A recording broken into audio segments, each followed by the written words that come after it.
Modern history series के एक और वीडियो में आपका बहुत बहुत स्वागत है दोस्तों। आज के इस वीडियो में हम समझने वाले हैं खिलाफत और सहयोग आंदोलन के बारे में।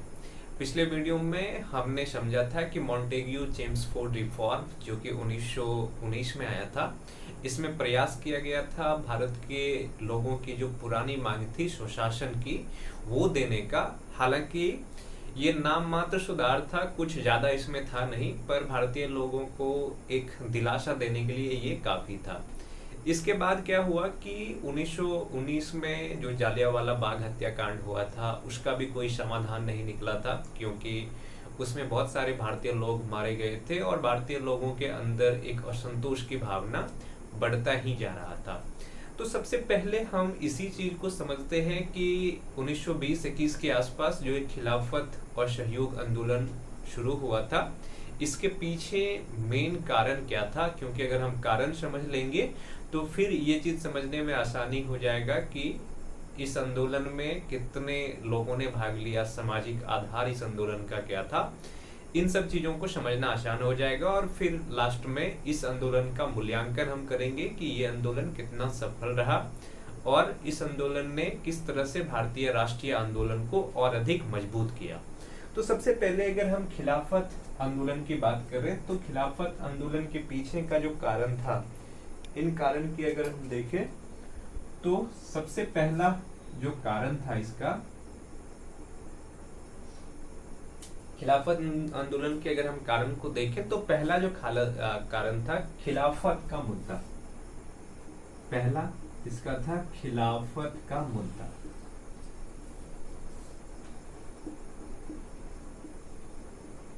खिलाफत का मुद्दा इस आंदोलन के सबसे पहला जो कारण था वो था खिलाफत का मुद्दा।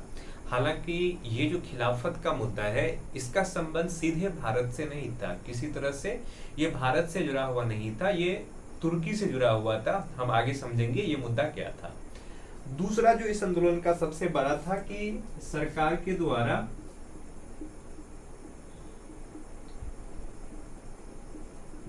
पंजाब में की गई क्रूरतापूर्ण कार्रवाई।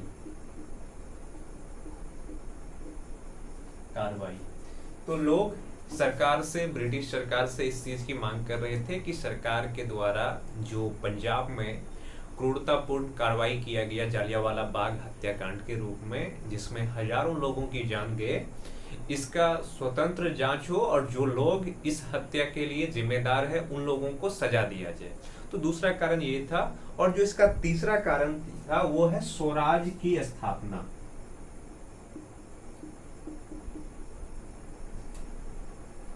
स्वराज की स्थापना, स्वराज कह ले या स्वशासन कह ले।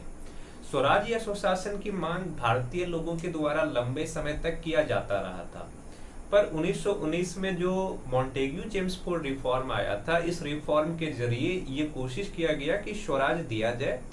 पर सच माने में, सही माने में अगर समझे तो मॉन्टेग्यू चेम्सफोर्ड रिफॉर्म में स्वराज कम दिया गया और भारतीय लोगों को फुसलाने का, भारतीय लोगों को मनाने का बहाना ज्यादा ढूंढा गया था। जबकि 1917 में जो मॉन्टेग्यू घोषणा हुआ था, उस मॉन्टेग्यू घोषणा में इस चीज को स्पष्ट किया गया था कि जैसे ही प्रथम विश्व युद्ध समाप्त होगा तो प्रथम विश्व युद्ध के समाप्ति के बाद भारतीय लोगों को स्वशासन दिया जाएगा, भारतीय लोगों को स्वराज दिया जाएगा, जो कि अभी तक नहीं दिया गया था। तो खिलाफत और सहयोग आंदोलन का जो एक और मुद्दा था वो यही मुद्दा था कि भारतीय लोगों को भी क्या दिया जाए, स्वराज दिया जाए। अब सबसे पहले हम इस चीज को समझते हैं कि ये खिलाफत का मुद्दा क्या था, क्योंकि खिलाफत का मुद्दा सीधे तौर पर भारत से जुड़ा हुआ नहीं था।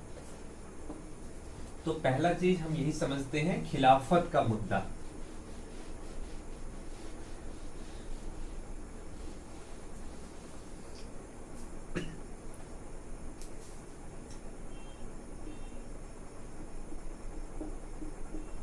खिलाफत का मुद्दा। देखिए, जो ये खिलाफत का मुद्दा है ना, खिलाफत के मुद्दा का संबंध सीधे भारत से नहीं था। इस मुद्दा का संबंध कहां से था? तुर्की से। इसका संबंध था तुर्की से, संबंध तुर्की से।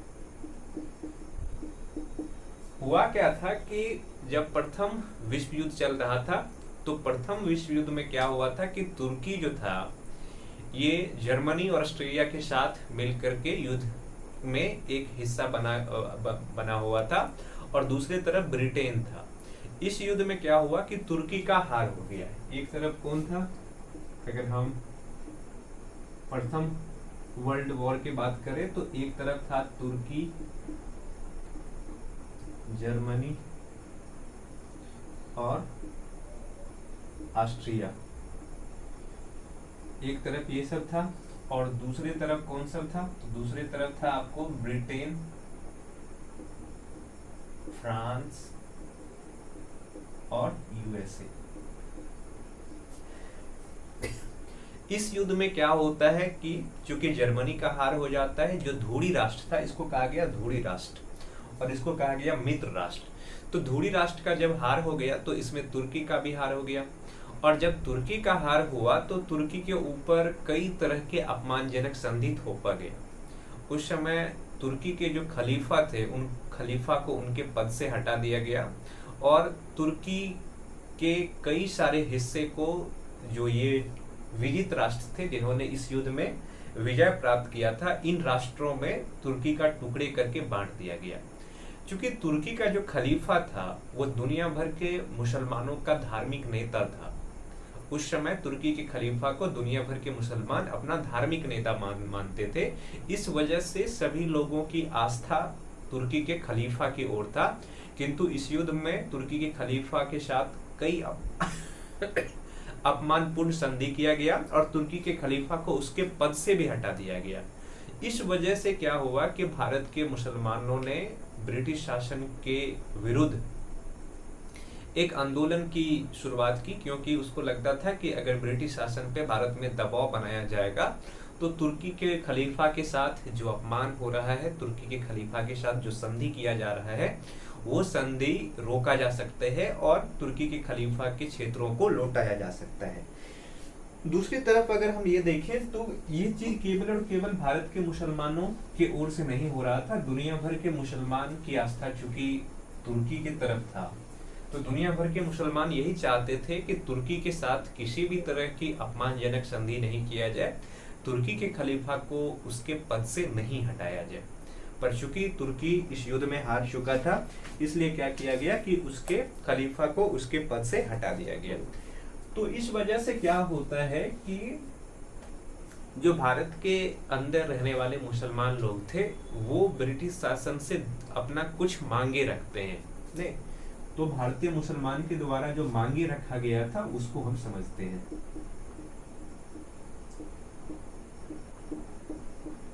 भारतीय मुसलमानों के द्वारा निम्न मांग रखे गए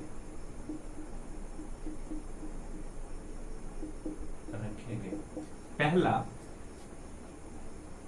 कि धार्मिक स्थल को संरक्षित किया जाए। पहला चीज यही किया गया कि मुसलमानों के धार्मिक स्थल को संरक्षित किया जाए। मुसलमानों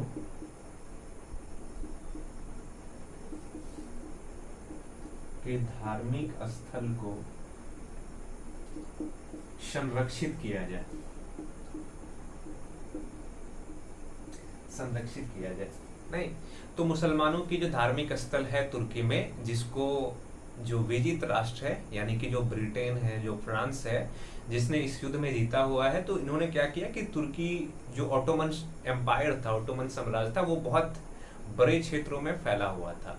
और जब तुर्की का इस युद्ध में हार हुआ तो ऑटोमन एम्पायर को कई टुकड़े में बांट करके जो विजित राष्ट्र है, विजित राष्ट्र मतलब जिन्होंने प्रथम विश्व युद्ध में जीत दर्ज किया था, उनमें बांट दिया गया था।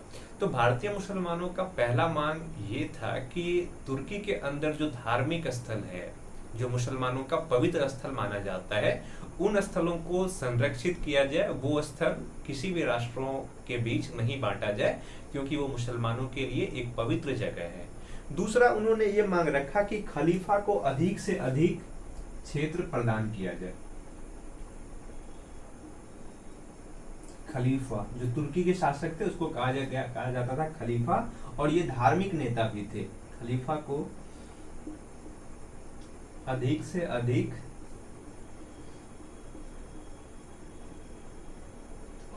अधिक क्षेत्र प्रदान किया जाए।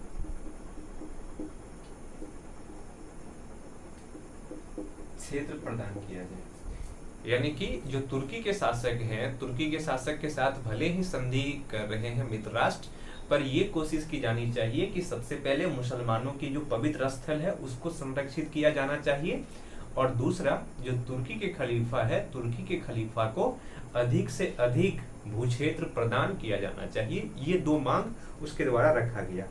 पर ब्रिटिश शासक जो भारत के अंदर रूल कर रहा था, शासन कर रहा था, उन्होंने इन मांगों को अस्वीकार कर दिया। इसके वजह से क्या हुआ कि 1919 में एक कमेटी का गठन किया गया जिसको कहा गया खिलाफत कमेटी।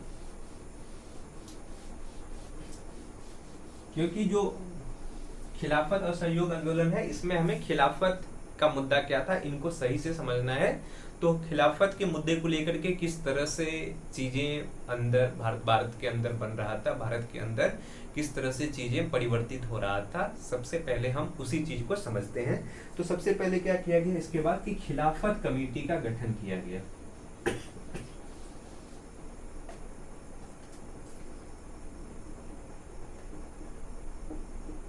खिलाफत कमेटी का गठन, खिलाफत कमेटी का गठन किया गया। कब किया गया? वर्ष 1919 में, वर्ष 1919। और इसके नेता की बात करें तो खिलाफत आंदोलन में जो व्यक्ति सबसे ज्यादा सक्रिय था वो था अली बंधु।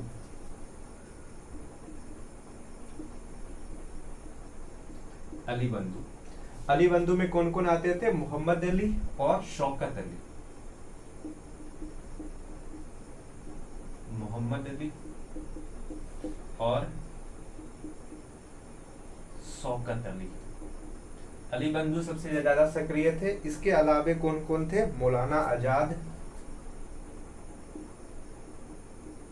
मौलाना आजाद, अजमल खान, अजमल खान और हशरत मोहानी,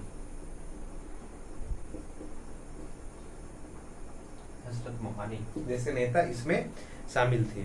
इसका उद्देश्य क्या था कि ब्रिटिश शासन के ऊपर दबाव बनाना, और दबाव बना करके तुर्की के खलीफा के साथ जो संधि किया जा रहा है उस संधि को खत्म करवाना, या फिर संधि ऐसा हो जिसमें कि तुर्की के खलीफा को ज्यादा से ज्यादा लाभ मिले और मुसलमानों की स्थिति पहले जैसा बने रहे, क्योंकि खलीफा क्या था? मुसलमानों के लिए आदर्श था। इसके उद्देश्य की बात करें कि इस कमेटी का गठन क्यों किया गया था, तो इस कमेटी का गठन किया था कि तुर्की के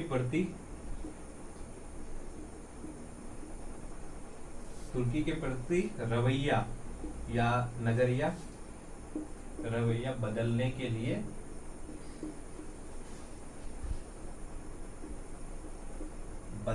लिए सरकार पर दबाव बनाना।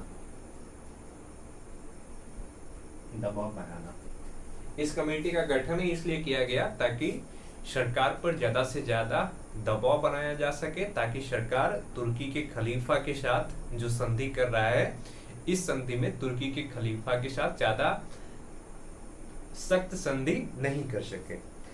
अब बात आता है कि जब खिलाफत और सहयोग के मुद्दे को लेकर के, जो खिलाफत का मुद्दा है उस पर मुसलमान काम कर रहे थे, तो इस पे भारतीय राष्ट्रीय कांग्रेस और गांधी का क्या नजरिया था, गांधी किस तरह से इनको देख रहा था। तो सबसे पहले अगर हम गांधी की बात करें तो गांधी जी खिलाफत आंदोलन को लेकर के क्या था? सहानुभूति रखता था।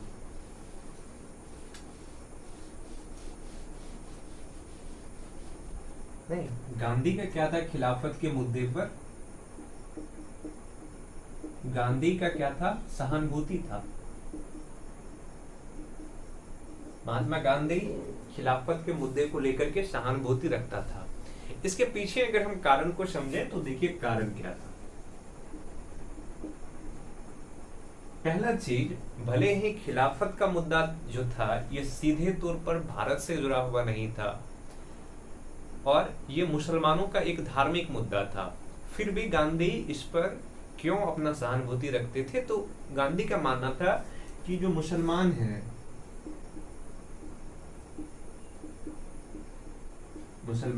भले ही इनका धार्मिक मुद्दा इनको बना रहा है, धर्म को लेकर के ये आंदोलन कर रहा है, पर भारतीय मुसलमान की जो राष्ट्रभक्ति है, जो इस देश को लेकर के आस्था है, अपने देश को लेकर के जो उनकी सोचने के तरीका है, वो पुराने जैसा ही है। ऐसा नहीं है कि भारतीय मुसलमान इस देश के प्रति उनकी आस्था कम हो गया और हिंदुस्तान के प्रति उनकी रवैया बदल चुका है, ऐसा कुछ नहीं है। इस वजह से इनकी राष्ट्रवादी सोच पर किसी तरह का प्रभाव नहीं पड़ा है। इसके कारण इन्होंने क्या किया, गांधी ने इनका समर्थन किया। दूसरे तरफ गांधी ये समझता था कि यही सही समय है जब जो ब्रिटिश है, जब जो अंग्रेज हैं, अंग्रेज अब तक फूट डालो और राज करो की नीति को अपनाया है। फूट डालो और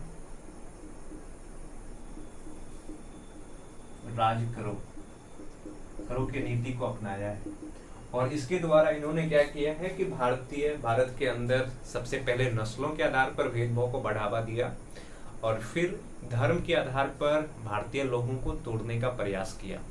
और ये एक सही समय है जब हिंदू और मुसलमान दोनों मिल करके ब्रिटिश शासन के विरुद्ध आंदोलन करेंगे और देश की स्वतंत्रता के लिए, देश की जो राजनीतिक स्थितियां हैं, इनके सुधार का प्रयास करेंगे। इसका मतलब जो गांधी क्या चाहते थे कि सरकार की जो ये फूट डालो और राज करो की नीति है, इनको जवाब किस पे दिया जाएगा? जोरो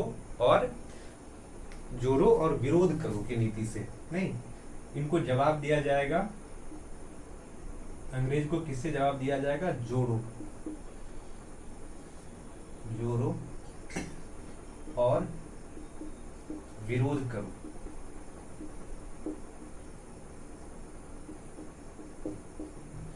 विरोध करो की नीति से जवाब दिया जाएगा। किसको? अंग्रेज को जवाब दिया जाएगा। क्योंकि एकता जब स्थापित हो जाएगा भारतीय मुसलमानों और हिंदुओं के बीच, तो इस स्थिति में धर्म के नाम पर, संप्रदाय के नाम पर तोड़ना मुश्किल हो जाएगा और इससे क्या होगा कि जो सरकार के सामने भारतीय लोगों के द्वारा मांग रखा जाएगा, ये मांगने के लिए सरकार पर दबाव बनाया जा सकता है।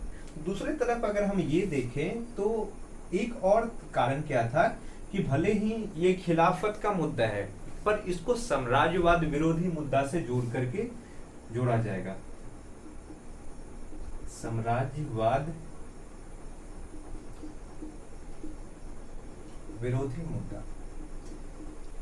देखिए, प्रथम विश्व युद्ध हुआ, इस युद्ध में जो छिपी हुई महत्वाकांक्षा था, चाहे वो जर्मनी की बात करें या ब्रिटेन की बात करें, तो वो यही था कि ज्यादा से ज्यादा देशों पर अपने साम्राज्य को स्थापित करना। और जब ब्रिटेन का जीत हुआ इस युद्ध में, तो इन्होंने तुर्की को कई हिस्सों में इसलिए बांटा ताकि इस पर अपना साम्राज्य कायम कर सके।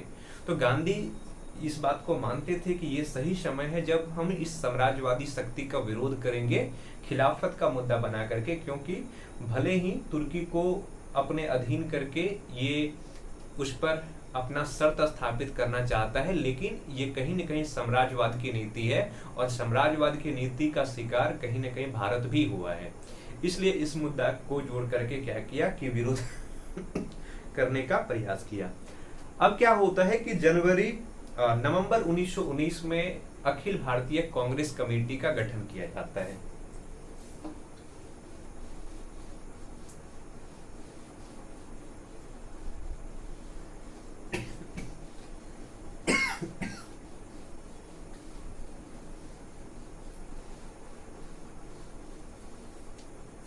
अखिल भारतीय खिलाफत कांग्रेस सम्मेलन। अखिल भारतीय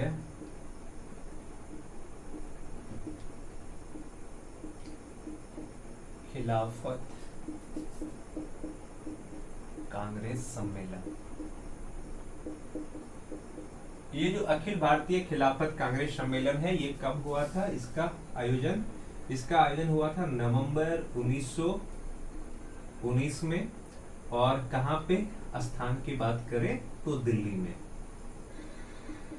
और चूंकि गांधी जी का खिलाफत के मुद्दे को लेकर के सहानुभूति था, सहमति था, इसलिए इसका अध्यक्ष बनाया गया किसको? गांधी को। इसका जो सम्मेलन हुआ था, इसका अध्यक्षता कौन किया था? गांधी जी द्वारा। अध्यक्षता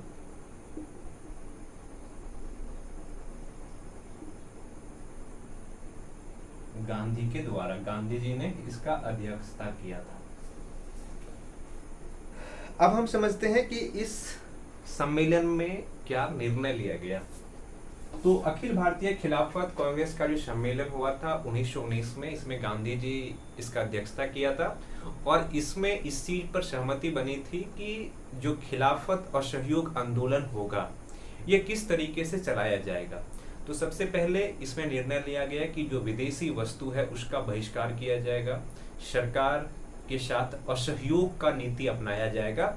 यानी कि जो लोग सरकार के ऑफिस में काम करते हैं, जो वकील हैं, जो विद्यार्थी स्कूल कॉलेज में पढ़ते हैं, वो अपना पढ़ाई छोड़ देंगे और सरकार को किसी तरह से सहयोग नहीं प्रदान करेंगे सरकार के शासन करने के तरीके में।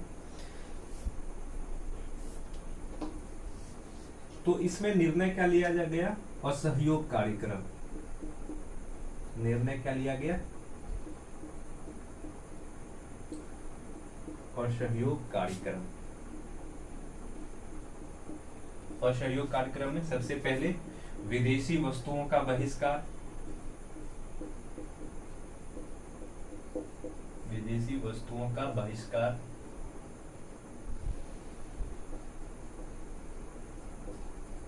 सरकारी सेवा एवं संस्थाओं का बहिष्कार, संस्थाओं का बहिष्कार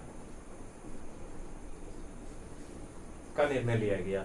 इसके साथ साथ जो मुस्लिम लीग थे, उन्होंने भी कहा कि राजनीति के मुद्दे पर मुस्लिम लीग भारतीय राष्ट्रीय कांग्रेस को अपना समर्थन देंगे, क्योंकि मुस्लिम लीग और भारतीय राष्ट्रीय कांग्रेस का इससे पहले भी एक समझौता हो चुका था, लखनऊ समझौता 1919 में, जिसके द्वारा कई मांगों को भारतीय राष्ट्रीय कांग्रेस ने मुस्लिम लीग का स्वीकार कर लिया था। इसके वजह से दोनों दल एक दूसरे के करीब आ गया था। तो इस तरह से खिलाफत के मुद्दे को लेकर के अखिल भारतीय खिलाफत कांग्रेस सम्मेलन होता है कब? 1919 में, जिसका अध्यक्ष थे गांधी। और गांधी जी के द्वारा जो नीति अपनाया जाएगा इस आंदोलन को लेकर के, वो होगा असहयोग आंदोलन। यानी कि ये कार्यक्रम जो था खिलाफत के मुद्दे को, ये असहयोग का कार्यक्रम था, जो बाद में खिलाफत और सहयोग आंदोलन के रूप में परिणत होता है। पर गांधी जी तो खिलाफत का समर्थन कर रहे थे, बाकी कांग्रेस के नेता खिलाफत के मुद्दे को लेकर के और आंदोलन को लेकर के क्या अपना विचार रखता था, किस तरह की सोच रखता था, इसको भी समझना पड़ेगा।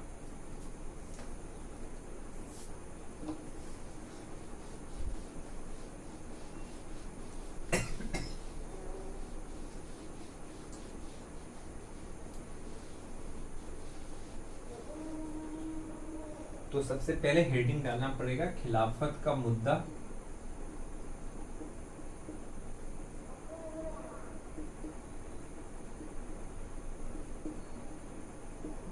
एवं कांग्रेस। खिलाफत का मुद्दा एवं कांग्रेस, यानी कि कांग्रेस के अंदर जो नेता थे वो खिलाफत के मुद्दे को लेकर के और गांधी जी ने असहयोग आंदोलन चलाने की जो निर्णय लिया था, इसको लेकर के क्या सोच रखते थे, इसको समझना पड़ेगा। तो देखिए, गांधी की तो कोई बात ही नहीं है, गांधी तो समर्थन में था, गांधी तो फुल समर्थन में था। नहीं, गांधी जी समर्थन में था कि आंदोलन शुरुआत करनी है, चाहे वो खिलाफत का ही मुद्दा क्यों नहीं हो। दूसरे तरफ अगर हम बाकी नेता की बात करें तो बाल गंगाधर तिलक दो चीज को लेकर के इससे असहमत था। पहला कि ये चूंकि धार्मिक मुद्दा है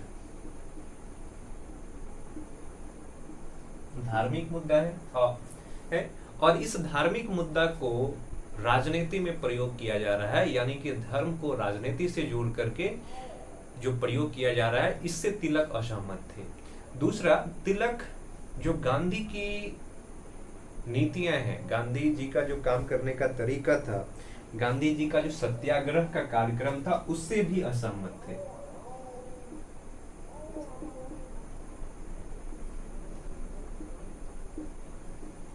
सत्याग्रह के कार्यक्रम से असहमत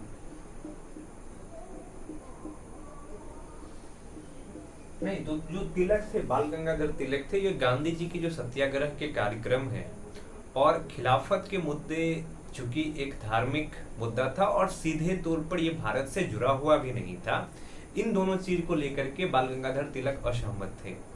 क्योंकि तिलक क्या थे, एक उग्रवादी नेता थे और कहीं न कहीं तिलक का झुकाव क्या था, हिंदुत्व की ओर था, हिंदुवादी सोच रखते थे। इसके वजह से तिलक ने क्या किया कि इसका शुरू में विरोध किया। इसके बाद अगर हम देखें तो सीआर दास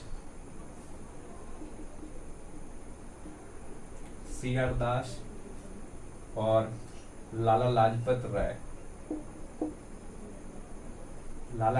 राय ये भी क्या करते थे कि इनसे अपने आप को अलग करना चाहते थे, क्योंकि किसी भी तरह की कार्यक्रम की स्पष्टता नहीं था, किसी भी तरह के मुद्दे का स्पष्टता नहीं था। वहीं दूसरी तरफ अगर हम मुस्लिम लीग में बात करें तो अली जिन्ना स्वराज को लेकर के, अली जिन्ना जो स्वराज्य है, स्वराज कार्यक्रम को लेकर के असहमत था, क्योंकि इसमें किसी तरह की स्पष्टता नहीं था। यानी कि कांग्रेस के अंदर सभी लोग जो ये खिलाफत और सहयोग आंदोलन शुरू करने के निर्णय गांधी जी के द्वारा लिया गया था, इसको शुरू में समर्थन नहीं प्रदान किया था।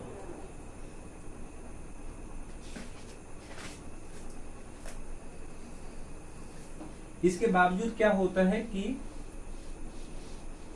फरवरी 1920 में खिलाफत और सहयोग आंदोलन की शुरुआत करने की औपचारिक घोषणा किया जाता है। और ये घटनाक्रम किस तरह से हुआ, इसको समझना पड़ेगा अब। और सहयोग खिलाफत आंदोलन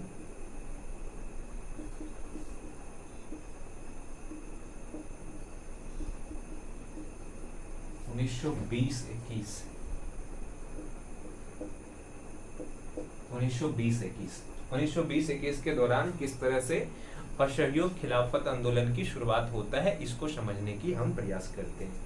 तो ये घटनाक्रम में देखें तो फरवरी 1920 में क्या होता है,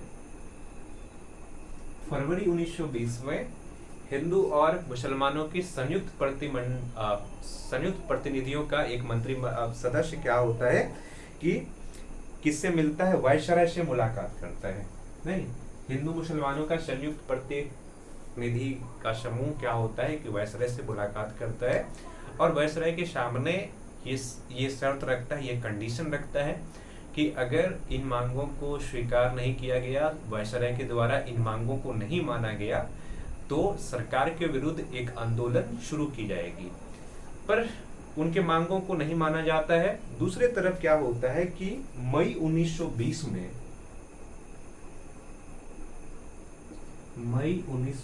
में सेब्रोज की संधि होता है, सेब्रीज की संधि।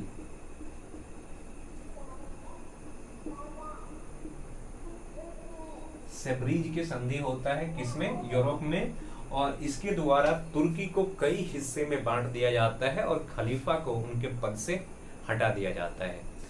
तो इसके साथ ही क्या हो जाता है कि जून 1920 जून महीने में 1920 में क्या होता है कि केंद्रीय खिलाफत समिति का एक अधिवेशन इलाहाबाद में बुलाया जाता है। जून 1920 में इसके बाद केंद्रीय खिलाफत समिति का एक अधिवेशन बुलाया जाता है, कहाँ, इलाहाबाद में, और यहीं पे निर्णय लिया जाता है कि खिलाफत और सहयोग आंदोलन का कार्यक्रम क्या होगा, सरकार के सामने किस तरह से अब विरोध प्रदर्शन किया जाएगा और लोगों को जोड़ने के लिए क्या क्या किया जाएगा।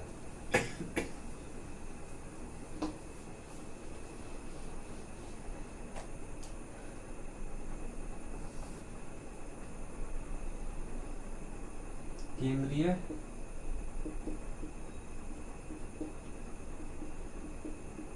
खिलाफत समिति का अधिवेशन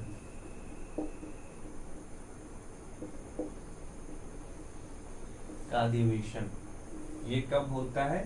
ये होता है 3 जून 1920 ईस्वी को। इसमें निर्णय क्या लिया जाता है? क्या निर्णय लिया गया? अगर हम निर्णय की बात करें तो सबसे पहले नेतृत्व जो इस आंदोलन का करेगा वो कौन करेगा? गांधी के द्वारा। इस आंदोलन के नेतृत्व किया जाएगा गांधी जी के द्वारा। और दूसरा, इसमें बहिष्कार कार्यक्रम शुरुआत किया जाएगा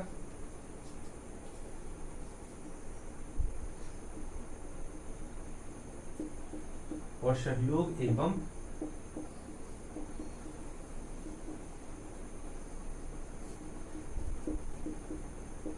बहिष्कार कार्यक्रम शुरू किया जाएगा, यानी कि विदेशी वस्तुओं का बहिष्कार किया जाएगा। सरकार के साथ किसी भी तरह का सहयोग नहीं दिया जाएगा।